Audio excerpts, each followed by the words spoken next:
Hola, buenas tardes amigos. Estamos en la librería Modus Operandi y estamos con un gran amigo nuestro que además es el autor de este libro y que se llama Estamos locos estos romanos, el libro, porque él se llama Paco Álvarez. Buenas tardes. Muy buenas, ¿qué tal? Bueno, Paco, creo que ya eres repetidor, no aprobaste la otra vez. No he probado. Pues bueno, habrá que seguir viniendo. Habrá que seguir viniendo. ¿Tienes previstos más libros? Sí, por supuesto, sí, hasta que la gente se canse de leerme. Yo no me canso de escribir. ¿En qué estás trabajando ahora? Pues ahora estoy trabajando tiene bastante que ver con este libro. O sea, estoy trabajando en una especie de mezcla entre biografías y lugares de romanos hispanos importantes. Pero romanos hispanos tanto desde Columela hasta Fray Junípero Serra, que también me parece muy romano y muy hispano. Sí, la verdad es que, yo tengo la experiencia de haberte entrevistado. Aquello lo hicimos en el estudio de Radio Ya, y ahora pues como nos hemos salido a la calle por aquello de diversificar, y me quedó un buen sabor de boca. Es interesante porque la gente que escribe sobre romanos somos 4, ¿no? Bueno, no te creas. Sí, cada día más. Bueno, yo creo que Roma siempre está de moda. O sea, quiero decir, siempre hay series nuevas. Hace poco han estrenado una en Netflix que incluso hablan en latín, los muchachos legionarios. Y cuando no es una serie, es un libro. Sino ahora, de hecho, hay varios libros de Roma muy interesantes, incluso muy específicos. Hay libros sobre la armada romana. Y luego, si no, pues sale un Asterix. O sea, quiero decir, Roma, como al final es nuestra civilización, siempre hay alguien escribiendo o contando cosas nuevas, porque, como decía Mary Beard, aunque sea un poco bárbara ella, sabemos más de los romanos ahora que ellos sabían de ellos mismos. Y es por eso, es porque cada vez se escribe y se lee más sobre Roma. Sí, lo cierto es que lleva razón total y absolutamente. El libro precisamente que estás hablando sobre batallas navales va detrás de ti. Va a ir dentro de un par de semanas. Un gran autor, Arturo, es buenísimo. Sí. El problema es la lejanía con él, pero bueno. Pero bueno, se va trabajando ahí. Oye, ¿por qué? ¿Por qué te metiste en el mundo de los romanos a escribir? ¿Es una pasión especial o es otro motivo? Pues yo creo que a lo mejor la pasión especial no es exactamente, fíjate, con Roma, sino con la aventura de nuestra historia. O sea, yo creo, a mí me enseñaron en la escuela que poco más o menos que éramos visigodos y moros. Y todo lo anterior, que es realmente lo que es nuestra civilización, quedó olvidado. Y además, a la vez, en esa época escolar, pues tú, yo y todos jugábamos a los indios y vaqueros. Como si eso fuera algo de nuestra historia. Y oye, nos lo pasábamos muy bien, nos disfrazábamos de sheriff, lo que quieras. Teníamos el fuerte Comansi, la diligencia, los indios, tal. Y veíamos pelis del oeste una detrás de otra, pero nadie nos contaba nada de nuestra historia. No jugábamos a Numancia, ni a Viriato, ni a Escipión. Jugábamos con una historia que no era la nuestra, porque la nuestra nos la habían robado. Nos la habían robado y nos la han robado, ahora del todo, vamos. Entonces, a lo mejor lo que quiero es, tirando de Roma, contar Hispania, que realmente me parece que es realmente una historia increíble. O sea, eso de cómo, de ser las tribus más salvajes del oeste, nos convertimos en parte fundamental del imperio y de la civilización más importante de la antigüedad, ¿no? Me acabas de dar pie a una pregunta sobre tu libro, porque se supone que hemos venido aquí a hablar de tu libro, ¿no? Ah, bueno, sí. Y es página 15, El salvaje oeste. Ajá. ¿Por qué el salvaje oeste? ¿Por qué metes al principio, o sea, esta introducción e inmediatamente el primer capítulo, como tal capítulo, se llama El salvaje oeste? Pues un poco es por lo que te decía. O sea, yo creo que si los romanos hubieran tenido cine, sus películas del oeste habrían hablado de nosotros, porque evidentemente hace 2200 años la tierra más al oeste del mundo era la nuestra, ¿no? Por eso está ahí Finisterre, ¿no? Sí, el fin de la tierra. Entonces, para ellos la conquista del oeste fue pero es que aparte la conquista del oeste tiene bastantes similitudes, digamos la estándar, la de las películas, con la nuestra. O sea, aquí había tribus aguerridas, salvajes y redentas, con caballos, además, y esto no hay que olvidar que los caballos de los indios americanos son caballos llevados por los españoles, porque obviamente en América no había, pero aquí sí, tenían caballos los lusitanos, obviamente los iberos, los celtas y los betones, los arabacos y todas esas tribus que venían dibujaditas en los mapas de la EGB. Obviamente había oro a raudales, la primera fiebre del oro del mundo es la de Hispania, ¿no? Y las médulas pueden hablar un rato sobre eso. A lo mejor ya no había bisontes, pero los había habido, Altamira hasta el techo, ¿no? Llanuras, grandes llanuras, pues oye, La Mancha, ¿sabes? Quiero decir que al final, y un poco, aunque lo diga de broma, hay muchas similitudes entre nuestra conquista del oeste o la conquista de Hispania, que es la tierra del oeste, con la conquista del oeste que nos contaron en las películas. Quizás la única o la más importante diferencia es que la conquista del oeste americano, primero, es una tontería, porque consiste en ir caminando de aquí a ahí, no es cruzar un mar, no es... y aparte eso se hace 4 días y con armas de fuego.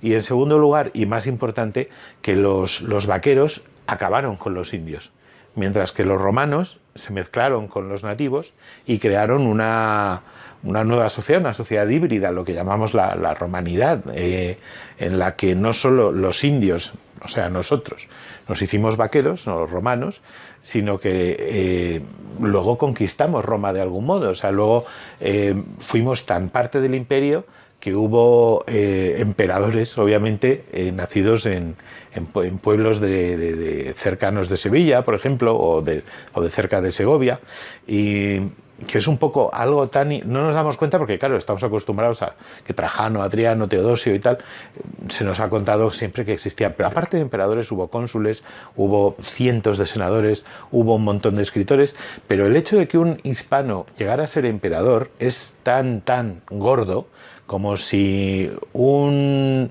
nativo de Nueva España, un mexicano, hubiera llegado a ser emperador del Imperio Español. ¿Sí?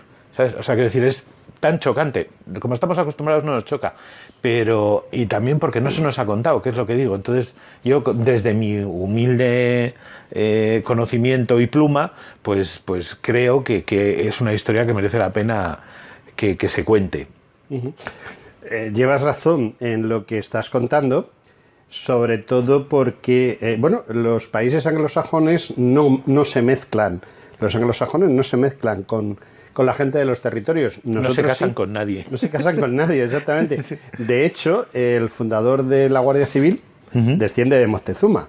Sí, el duque. Sí. El duque de Ahumada, que antes de ser duque de Ahumada fue marqués de las Amarillas, desciende de la familia real de Nueva España. De Nueva España. Lo cual puede resultar chocante, pero en absoluto, porque precisamente todos los decretos que hizo en su día Isabel la Católica era precisamente para que españolizáramos, es decir, los romanos romanizaron, nosotros españolizamos. Y eso lo reflejas tú en el libro, además, muy bien, ¿eh? Gracias.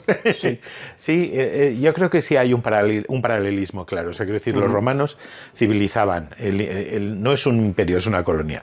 Para tener acceso al oro, como que hemos mencionado, o al garum, o al aceite, o al vino hispano, no hacía falta crear pequeñas Romas en las ciudades, con que hubieran, digamos, dispuesto un sistema de conquista y de control del territorio similar al de Inglaterra en la India o más moderno, al alemán durante la Segunda Guerra Mundial, es suficiente. No hace falta mezclarse con la gente ni darle tus mismos derechos. Los romanos, los ciudadanos romanos, pueden nacer donde quieran y ser ciudadanos romanos.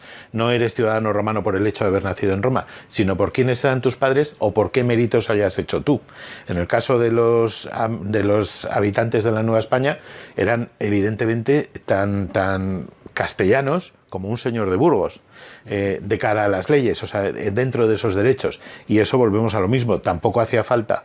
Bueno, a lo mejor en América sí, porque no fueron tantos españoles allí como posiblemente fueron romanos aquí.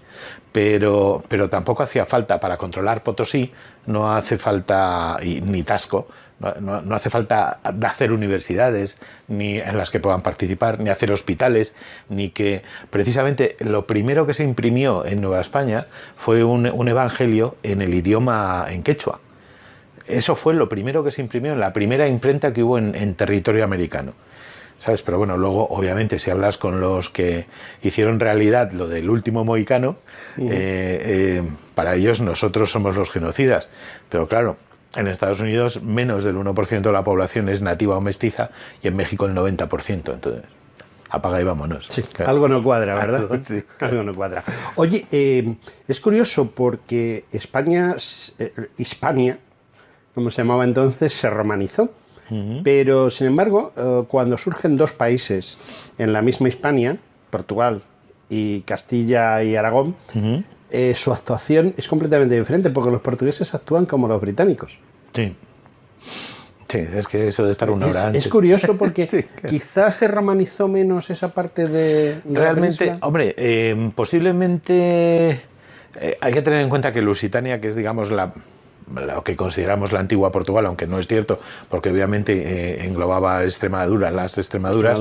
Incluso Castilla la Vieja, parte de Castilla, más bien León, ¿no? Sí, parte de León, Zamora posiblemente, incluso Salamanca, pero la capital la tenía en Mérida.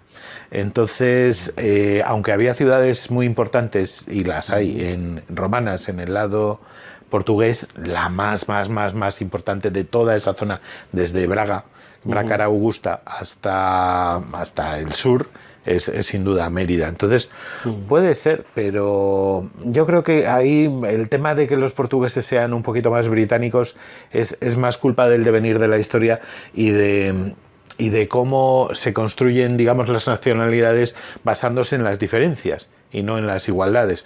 O sea, por ejemplo, y es muy importante, los anglos, que eran un pueblo germano, fundan Inglaterra, anglo, ¿no? Los francos, que es otro pueblo germano, fundan Francia, pero los godos, que son otro pueblo germano, no hacen Gotia. Esto es Hispania y sigue siendo Hispania. ¿Sabes? Entonces, y de hecho los godos consideran romanos a los habitantes de Hispania cuando vienen, ¿no? Y ellos se consideran romanos. Sí, por supuesto. Ellos se consideran herederos, ¿no? de Roma. Sí. Leovigildo, cuando firma en que no me acuerdo cuál es, Concilio de Toledo, cuando se acaba con el arrianismo y todo, ¿el cuarto o el séptimo? No me acuerdo. Él firma como Flavius Recaredus Rex. O sea, como si fuera, como invocando a los Flavios, ¿no? O sea que... Como si fuese un emperador, ¿no? Exacto, y por supuesto está todo escrito en latín en la medida de lo posible porque es, digamos, la lengua franca todavía. Entonces, ¿a dónde quiero llegar con esto? Que si... ¿por qué los anglos hacen Inglaterra esto es lo otro y tal? Entre otras cosas para diferenciarse de ese sustrato común romano que existía. Entonces, a lo mejor cuando Portugal tiene que diferenciarse de Castilla, como normalmente Castilla era enemiga de los ingleses, como sabemos, y como les dieron a la armada inglesa en Burdeos y todo eso en las guerras medievales, los castellanos, pues a lo mejor por eso los portugueses buscaron esa alianza y los ingleses buscaron la alianza portuguesa y solo tiene 1000 años, pero si en el fondo intentáramos cohesionarnos más por lo romano, nos daríamos cuenta que somos todos iguales, porque restos romanos hay en todas partes, hay en Irún y hay en Cádiz, hay en Lisboa, o en la propia Londres. O en la propia Londres, sí. Londinium. En Londinium, por supuesto. O sea, el río Támesis en latín se llama Támesis. Los ingleses lo llaman Thames, pero es que tampoco saben ni por qué lado de la calle circular. O sea que... Bueno, me interesa una cosa de tu libro y es que... Espero que más de una cosa. Bueno, más de una cosa, pero yo casi estoy siguiendo el guión de tu libro y hablas al principio de los que estaban antes, de los hispanos, y hablas de esos guerreros hispanos, porque curiosamente el ejército romano es un ejército de leva, o sea, cada X tiempo, en febrero concretamente, se reúnen los nuevos soldados en el campo de Marte y allí son organizados en centurias y se reintegran a las legiones que les corresponden, etc. Bien, son soldados que pagan sus impuestos en forma de prestación personal durante 6 años al ejército. Es así. Bien, pero los hispanos no. los hispanos son soldados profesionales, es decir, pero no desde ayer, o sea, llevan varios siglos trabajando como soldados profesionales para Grecia, sobre todo para Grecia y para Cartago. Y por eso tienen, por ejemplo, una caballería excepcional, muy pequeña, porque es corta en número, pero sin embargo de una categoría estupenda, y tienen armas muy importantes y muy interesantes que luego los romanos van a copiar. El gladius hispanus, que no... El gladio no quiere decir que sea igual físicamente, lo que es igual en forma de hacer, en forma metalúrgica de hacer, como tú bien sabes. Y bueno, ¿qué es lo que sucede? Porque un pueblo como el de Roma, que es un pueblo de conscriptos, es decir, de soldados de reemplazo, logra conquistar un pueblo de soldados profesionales. Es muy curioso porque yo creo que esa es una de los grandes interrogantes de nuestra historia antigua, porque aparte los más guerreros y los más profesionales y los que salen desde antes en las crónicas, obviamente no en las crónicas hispanas, sino en las crónicas griegas o de Sicilia y todo eso, son los íberos, que son los que primero se romanizan. Entonces es muy extraño que desde el siglo VI antes de Cristo haya cuadrillas de íberos que yo como ejemplo las comparo con las cuadrillas de albañiles que van por ahí diciendo, oiga, ¿tiene usted una guerra? ¿Qué? Ahí, que somos nosotros, ¿no? Que los jóvenes del pueblo o el grupo de amigos o lo que sea que decían en un momento, oye, vámonos a ver quién nos contrata por ahí, y terminaban luchando contra los espartanos, por ejemplo, en el otro lado del mundo. El mundo era más pequeño, o a veces del mismo lado, al lado de los espartanos, desde el siglo VI antes de Cristo, o sea, desde hace 2600 años, desde que Roma no había salido de su propio valle, ya había soldados íberos combatiendo en el otro lado del mundo. Entonces, y luego de pronto llegan los romanos, y aparte hay que tener en cuenta que aquí habíamos conocido a los fenicios, a los cartagineses, a los griegos, y de pronto llegan los romanos y vale, luchamos con ellos, pero luego empezamos quiero decir, luchamos contra ellos, los íberos, pero luego pronto empiezan a luchar con ellos. O sea, íberos en el ejército romano, en esos primeros ejércitos romanos había desde siempre, y hasta el punto que por ejemplo, las Islas Baleares se llaman así por los honderos. Baleares, que son, o sea, honderos no de las motos, sino de las ondas. No de las ondas, sino de las con ondas. H. Sí, no con H. Sino con H. Que, por cierto, en el siglo I antes de Cristo, los proyectiles de las ondas eran de plomo, como las balas siguen siendo. O sea, que quiero decir que hay una curiosa relación entre los proyectiles de plomo y morir por plomo, esto desde hace 2100 años por lo menos hasta hoy, ¿no? Hasta hoy, sí. Y todavía la munición que utilizamos en guerra, ¿no? La cubierta se llama parabellum por algún motivo, o sea, porque ese plomo o ese núcleo de plomo está cubierto de otro metal para que no, digamos, para que sus heridas sean más limpias, entre comillas, ¿no? Según la Convención de Ginebra, eso sabes tú más que yo. Pero bueno, pero va por ahí la sí. cosa. O sea, quiero decir, parabellum es munición para guerra y se sigue diciendo en latín. No tiene nada que ver, afortunadamente, con la ETA ni con ninguna porquería de esas. Pero la de la frase, si vis pacem parabellum. Sí, si quieres la paz, prepárate para la guerra. Sí. Y lo que sí es muy curioso es eso, es que de pronto los íberos, que eso, tenían esas armas tan brutas y tan maravillosas. Las falcatas eran personales y personalizadas. De hecho, en el museo tenemos varias que están dobladas porque una vez el guerrero moría, se destruían para que nadie más las pudiera utilizar. Se tardaba años en fabricar y eran seguramente más caras que una moto Honda, esas falcatas, y propiciaron que al borde de los escudos romanos hubiera que ponerle metal, porque si no la falcata lo cortaba como si cortara una hoja de papel. El soliferrum, que era una lanza sola de hierro que se quedaba clavada en el escudo de los romanos hasta el punto que tenían que arrojarlo porque pesaba demasiado. Y como has dicho, el gladio, de cuya palabra viene gladiador, por ejemplo, gladiator, el gladio, la espada española, que tiene la ventaja práctica de su tamaño, entre otras cosas, aparte de que tenga doble filo, cortante, corta y clava, porque claro, en las películas y todo eso, sobre todo en las películas medievales o cuando vemos a los celtas, nos los imaginamos con unos espadones y tal, que son muy monos y tal, pero que a la hora de la batalla son muy, muy poco prácticos, porque al tercer mandoblazo se te ha cansado el brazo y las batallas pues pueden durar un poquito más. Y eso de levantar la espada y tal, pues para las pelis queda muy bien, pero en la realidad no. Eso lo sabes tú otra vez mejor que yo. Si hieres a alguien, no solo estás... Causas una baja logística. Eso, causas no solo el tío herido, sino los que van a ayudarle y entonces se van 4 con la excusa de, oye, es que este está herido, lo tenemos que llevar atrás. Y merece muchísimo más la pena herir a alguien que matar a alguien en la batalla. Y aparte, y a eso sumamos la parte bacteriológica de que obviamente las espadas nunca se limpiaban del todo, con lo cual en una época en la que no existen antibióticos ni otro tipo de cosas, pues un corte mal hecho o mal dado te puede matar 4 o 5 días después, con lo cual son armas de destrucción masiva las que llevaban los hispanos, sí.